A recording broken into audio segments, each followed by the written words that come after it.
Students, in this topic we'll study refraction at spherical surface. So suppose we have a convex lens, a double convex lens. तो वो कैसा होगा, ये एक उसका सरफेस होगा और दूसरा सरफेस इस तरफ होगा.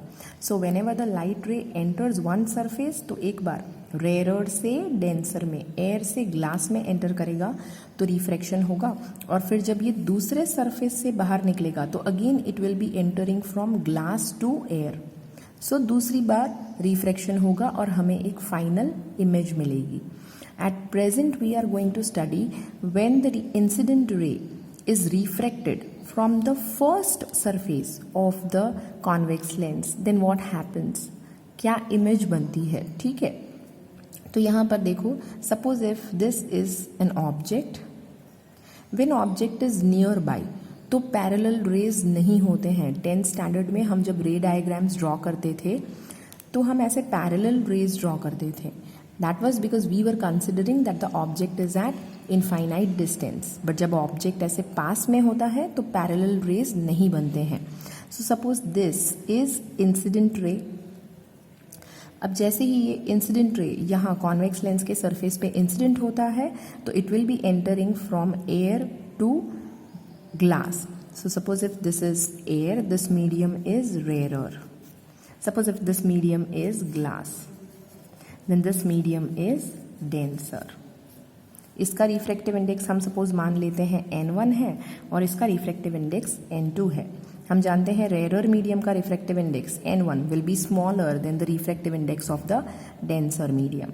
सो इसके वजह से क्या होगा, ये जो लाइट रे है उसकी स्पीड में चेंज आ जाएगा when it will be entering from air to the glass. जब स्पीड चेंज हो जाएगी तो बेंडिंग होगा, और वो जो बेंडिंग होता है उसी को हम बोलते हैं रिफ्रैक्शन. सो ये लाइट रे जब एक मीडियम से दूसरे मीडियम में गया और इन दोनों मीडियम की ऑप्टिकल डेंसिटी अगर अलग है, एक रेयर है एक डेंसर है, तो बेंडिंग होगा और उसे हम बोलते हैं रिफ्रैक्शन. सो यहाँ से बेंड होके ये जो रे है वो सपोज प्रिंसिपल एक्सिस पे यहाँ इंसिडेंट होता है, तो इस जगह पर क्या बनेगा, इमेज बनेगा. ठीक है, so I know that this distance is object distance,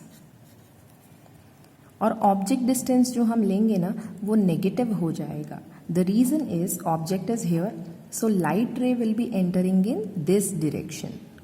जबकि हम मेजरमेंट कौन से डायरेक्शन में करेंगे, इस डायरेक्शन में. Will start measuring from here, so measurement will be done in this direction and light from the object is moving in this direction, and therefore this object distance will be taken as negative.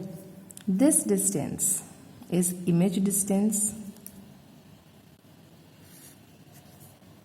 and that will be taken positive. Why?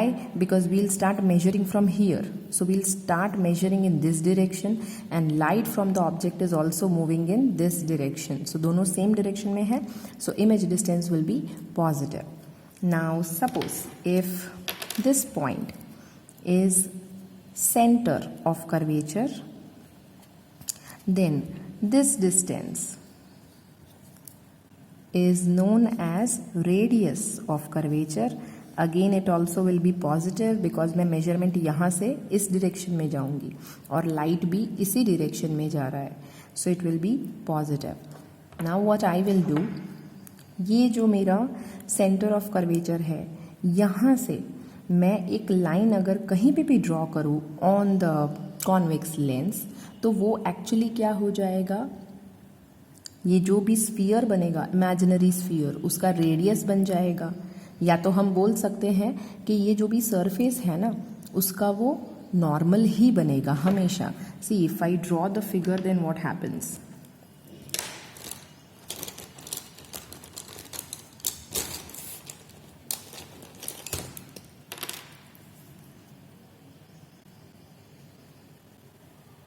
Then this line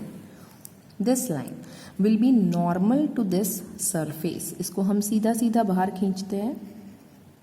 So this is actually normal to this curved surface. ठीक है, यहाँ पर अगर मैं tangent draw करूँ तो आपको clear पता चलेगा. If I draw tangent like this, तो यहाँ पर एंगल इन दोनों के बीच में कितना है, 90 है। सो आप सेंटर ऑफ कर्वेचर से कहीं पे भी लाइन खींचते हो on the spherical surface, then it will be its normal. अब हम थोड़ा नॉमेनक्लेचर देख लेते हैं यहाँ पर। So now see this angle is angle alpha. Okay, हम सपोज इस पॉइंट को n बोलते हैं। ये जो पॉइंट है, suppose if I call that point n, normal वाला पॉइंट है, सो इसको हमने सपोज n बोला। तो n से अगर मैं एक परपेंडिकुलर लाइन खींचती हूँ on the principal axis, then this point I am calling it as d, और ये जो पॉइंट है, इस पॉइंट को हम बोल देते हैं m। अब ये जो ट्रायंगल बना NOD, सो ये एंगल O जो है उसको हमने लिया है अल्फा। फिर यहाँ पर ये जो ट्रायंगल बन रहा है उसमें ये जो एंगल है उसको हमने ले लिया है बीटा, और ये वाला जो है इन दिस ट्रायंगल, सी ये बड़ा सा एक ट्रायंगल है, उसमें ये वाला जो एंगल है उसको हम बोलते हैं अल्फा। यहाँ पर दिस इज अल्फा, एंड यहाँ पर जो बनेगा that will be angle of refraction, and here the angle is known as angle of incident. See this was the incident ray, this was the normal.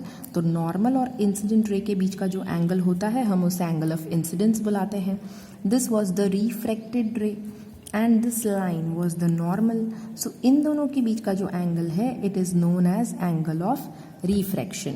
तो ये nomenclature हमने देख लिया, ठीक है। Now we will make one assumption that aperture of this lens is very small. If aperture is very small, तो इसका मतलब ये हो जाएगा कि ये जो कर्वेचर हम ले रहे हैं बहुत छोटा कंसिडर कर रहे हैं। सपोज इतना छोटा सा कर्वेचर हम कंसिडर कर रहे हैं, पर ड्राइंग में हम बड़ा ड्रॉ करते हैं जिससे कि हमें एंगल्स वगैरह हम थोड़ा मैग्नीफाइड दिखा सकें, बट एक्चुअली हम ये कर्वेचर बहुत छोटा सा अपार्चर लेंगे। Aperture will be the distance between this point and this point. If that is very less, see यहाँ अगर मैं लेती हूँ तो ऑलमोस्ट ये लेंस जो है मुझे उसका सरफेस स्ट्रेट नज़र आता है, और अगर अपार्चर मैंने छोटा लिया है तो I can say that point M and point D will more or less coincide with each other. तो इसलिए सबसे पहला हम अजम्पशन लिख लेते हैं, that is aperture is very small.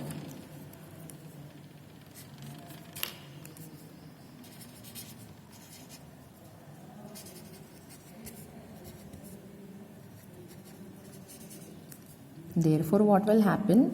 This MN will be equal to ND, ठीक है। ये NM और ND ये दोनों इक्वल हो जाएंगे length.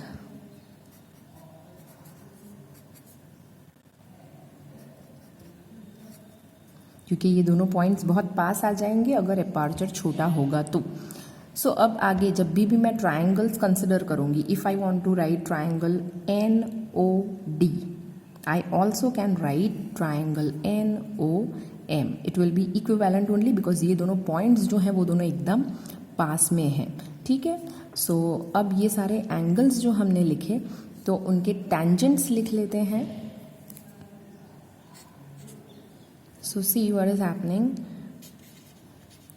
tan alpha, tan alpha is equal to, actually हम क्या ले रहे हैं, tan of angle NOM। See angle NOM बोलो या D बोलो, it is one and the same thing, और एल्स मैंने यहाँ अल्फा लिखा है तो directly I can write tan alpha. So tan alpha क्या हो जाएगा, फॉर्मूला क्या होता है, tan alpha is equals to opposite side upon adjacent side. तो just observe this right angle triangle, this is the opposite side ND and OD is the adjacent side. So या तो मैं ND लिखूँ या तो NM लिखूँ, it is one and the same thing. So I am writing NM divided by OM. Instead of OD I am writing OM. Similarly, I will write the formula of tan beta and tan gamma. So अब ये वाला triangle देखो, right angle triangle, उसमें tan beta का formula लगाएंगे तो क्या हो जाएगा, NM divided by MC, opposite divided by adjacent. So tan beta का फॉर्मूला लिखते हैं, tan beta is equals to tan of angle NCM will be NM upon MC. NM upon MC, ये वाला राइट एंगल ट्राइंगल हमने लिया है. अब tan gamma की बात करेंगे, so we'll consider this triangle, this whole right angled triangle. So tan gamma will be this distance opposite divided by adjacent. But ये अपोजिट एन डी जो है उसको तो हम एन एम भी लिख सकते हैं, और ये जो एडजेसेंट है डी आई उसके बदले हम एम आई भी लिख सकते हैं. So I will write that tan gamma is equal to tan of angle NIM is equals to NM upon MI. Now see, for triangle NOC, what I can say, just see this triangle NOC. ये triangle के लिए I वाला जो angle है that is exterior angle. So for this triangle NOC, I can say this exterior angle is the sum of this interior angles. ये आपने maths में पढ़ा होगा. So I am writing for triangle NOC, I is equal to alpha plus beta. अभी इनके नाम भी लिख लेते हैं. अल्फा था एंगल NOM और बीटा था angle NCM. Alpha is angle NOM and beta is angle NCM. ठीक है, सो ये दोनों हमने लिख लिया. Now since the aperture is very small, point, ये दोनों पॉइंट जो हैं ये भी पास में है और ये दोनों पॉइंट्स जो हैं वो भी काफ़ी पास में है, बिकॉज अपर्चर इज स्मॉल. सो यहाँ पर फिगर में दिख रहा है कि ये पॉइंट बहुत ऊपर है, पर जब अपर्चर स्मॉल होगा तो एन पॉइंट भी एम के बहुत ही क्लोज बाय होगा. और अगर ऐसा होगा, if I bring this point down, then you can imagine that this angle alpha, beta and gamma, everything will be smaller. इस पॉइंट को थोड़ा सा नीचे इमेजिन करो तो फिर ये लाइंस ऐसे बनेंगे, यहाँ से बनेंगे. तो all these angles alpha, beta and gamma will become very small and small angles can be replaced by their tangents. इसीलिए हमने ये पहले से ही tan की वैल्यू निकाल के रखी है. ठीक है, आपने डेरिवेशंस तो यहाँ से शुरू किया है, बट इसमें अब ये जो अल्फा और बीटा है उसकी हमें वैल्यू डालनी है. और क्योंकि ये अल्फा और बीटा बहुत छोटे हैं तो I can write here tan alpha and I can write here tan beta. So now see what will happen. As aperture is very small,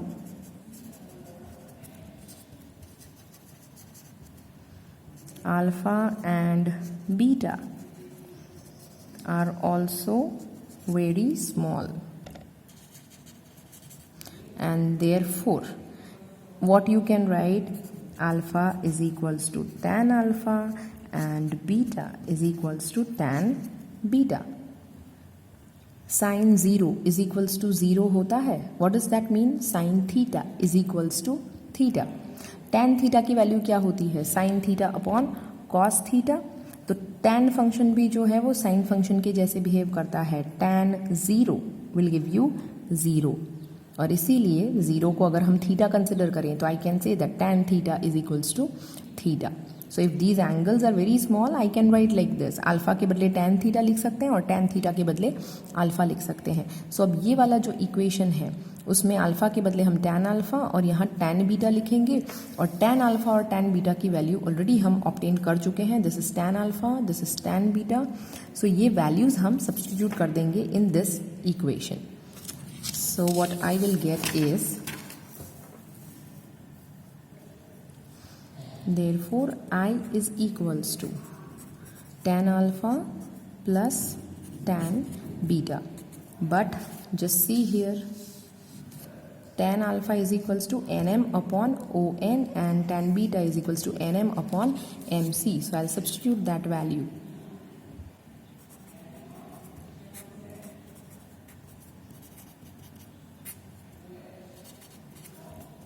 And I'll name it as equation 1.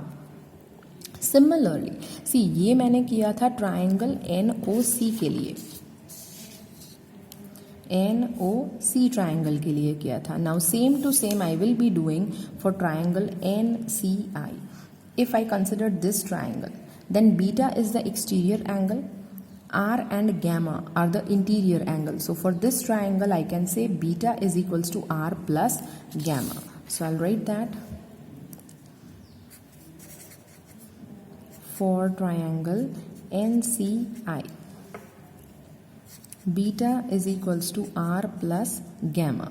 Now I want the value of R, so I'll make R subject of equation. That gives me beta minus gamma. But again we know that all these angles are very small as we took the aperture very small. So instead of beta and instead of gamma, I can write tan beta and tan gamma.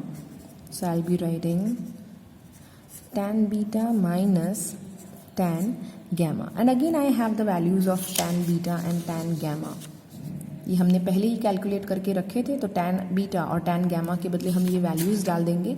So again I will get one equation.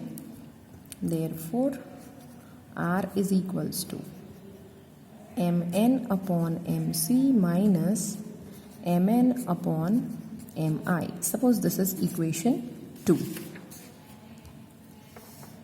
Now see, n is the relative refractive index of denser medium, which was n2. देखो denser medium के refractive index को हमने n2 बोला था, rare medium के refractive index को हमने n1 बोला था, और n जो है that is relative refractive index of this denser medium with respect to rare medium.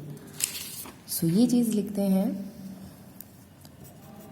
Now n is equals to n2 by n1.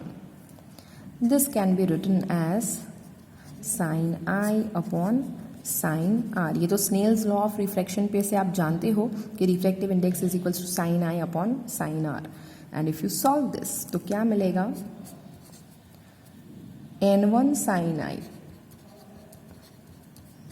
Is equals to n2 sin R. तो इस तरीके का आपको इक्वेशन मिल गया. But angle of incidence and angle of refraction are very small. As the aperture is small, the angle of incidence and angle of refraction also becomes very small. So instead of sin I and sin R, I can write I and R.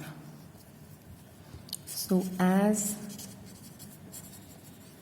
aperture is small, angle I and angle R